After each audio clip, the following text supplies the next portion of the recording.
ഫാത്തിമ പ്രത്യക്ഷീകരണത്തിന് സ്വർഗം തെരഞ്ഞെടുത്ത 3 ഇടയ കുഞ്ഞുങ്ങളുണ്ട്. Jacinda, Francis, Lucy. ലൂസിയോട് പരിശുദ്ധ മറിയം പറഞ്ഞു, ഇത് നിർണായകമായ യുദ്ധമാണ്. നിങ്ങൾ ഒരു അന്തിമ യുദ്ധത്തിലാണ്. സൂര്യനുടയാടിയാക്കിയ സ്ത്രീയും അഗ്നിമയനായ സർപ്പവും. ഇത് നിർണായകമായ യുദ്ധത്തിന്റെ സമയമാണെന്ന് ഞാൻ നിങ്ങളോട് പ്രഖ്യാപിക്കുന്നു. എന്റെ വിമല ഹൃദയത്തിന്റെ വിജയം പൂർത്തീകരിക്കുവാൻ ഞാൻ തന്നെ ഇടപെടുന്ന സമയം. പരിശുദ്ധ മറിയത്തിന്റെ വാക്കുകൾക്ക് നമ്മളായിരിക്കുന്ന ഈ നാളുകളിൽ വലിയ പ്രാധാന്യമുണ്ട്. ഇത് നിർണായകമായ യുദ്ധത്തിന്റെ സമയമാണ്. വെളിപാടിലെ സ്ത്രീയും അഗ്നിമയനായ സർപ്പവും തമ്മിലുള്ള യുദ്ധം. ഇതെന്റെ വിമല ഹൃദയത്തിന്റെ വിജയത്തിനുള്ള ദിനങ്ങളാണ്. സർപ്പം സ്ത്രീയുടെ നേരെ കോപിക്കുകയാണ്. ദൈവകൽപ്പനകൾ കാക്കുന്നവരും യേശുക്രിസ്തുവിനെ സാക്ഷ്യം വഹിക്കുന്നവരുമായി അവളുടെ സന്താനങ്ങളിൽ അവശേഷിച്ചിരിക്കുന്നവരോട് യുദ്ധം ചെയ്യാൻ അത് പുറപ്പെട്ടു. ആ വാക്ക് നിങ്ങൾ എല്ലാവരും ശ്രദ്ധിച്ച്, യുദ്ധം ചെയ്യാൻ പുറപ്പെട്ടു. ഇന്ന് പിശാച് സഭയ്ക്കെതിരെ എന്താ ചെയ്തുകൊണ്ടിരിക്കുന്നത്?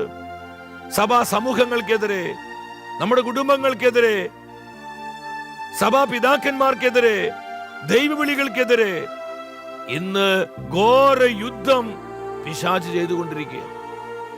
ദൈവകൽപ്പന തകിടം മറിക്കുവാൻ ഇന്ന് എന്തൊക്കെയാണ് സാത്താൻ ചെയ്തുകൊണ്ടിരിക്കുന്നത്? യേശുക്രിസ്തുവിനെ സാക്ഷ്യം വഹിക്കുന്നവരെ അപകീർത്തിപ്പെടുത്തുവാൻ, അപവാദങ്ങൾ പെടുത്തി അവരുടെ ശുശ്രൂഷകളെ തളർത്തിക്കളയാൻ ഇന്നാവുന്നതെല്ലാം പിശാച് ചെയ്തുകൊണ്ടിരിക്കുകയാണ്. ഈ യുദ്ധത്തിന്റെ പ്രതിഫലനങ്ങളാണ് നമ്മൾ ഇന്ന് സഭയിലും ലോകത്തിലും കണ്ടുകൊണ്ടിരിക്കുന്നത്. നമ്മൾ ഇതിൽ അസ്വസ്ഥരാകേണ്ട. നമ്മുടെ ഉത്തരവാദിത്തം എന്താ? കർത്താവിന്റെ ഹൃദയത്തോട് ചേർന്ന് ധാരാളം ദൈവ കരുണയ്ക്ക് വേണ്ടി നിലവിളിച്ച് പ്രാർത്ഥിക്കുക.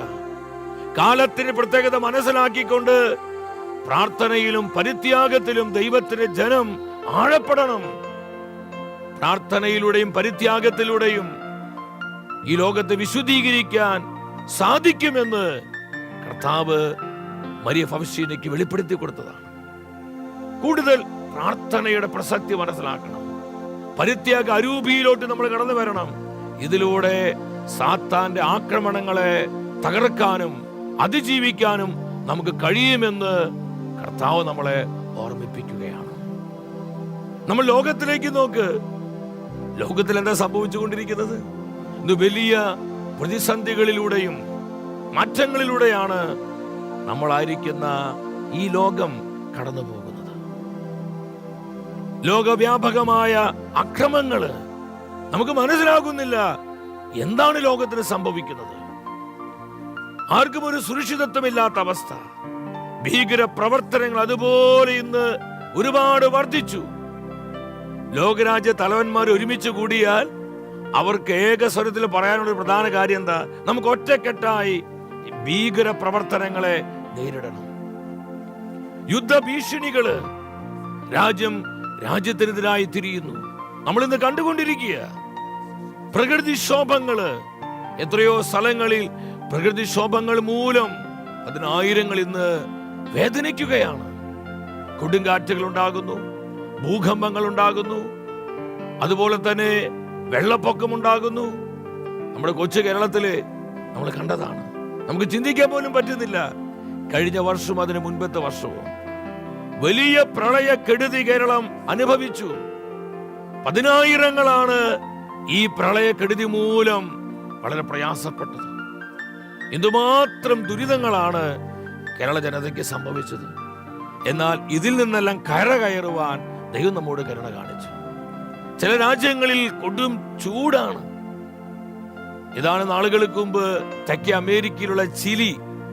കൊടും ചൂട് കാരണം ഒരു തുള്ളി വെള്ളം പോലും കിട്ടാനില്ല.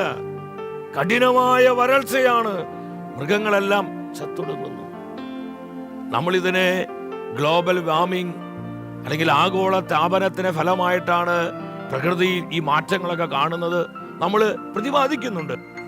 എന്നാൽ വേദപുസ്തകം മനസ്സിലാക്കുന്ന ഒരു ദൈവ പൈതലിന് മനസ്സിലാക്കാൻ പറ്റും. നമ്മൾ ഇന്ന് കാണുന്ന ഈ പ്രകൃതിയിലുള്ള മാറ്റങ്ങളൊന്നും അവിചാരിതമല്ല.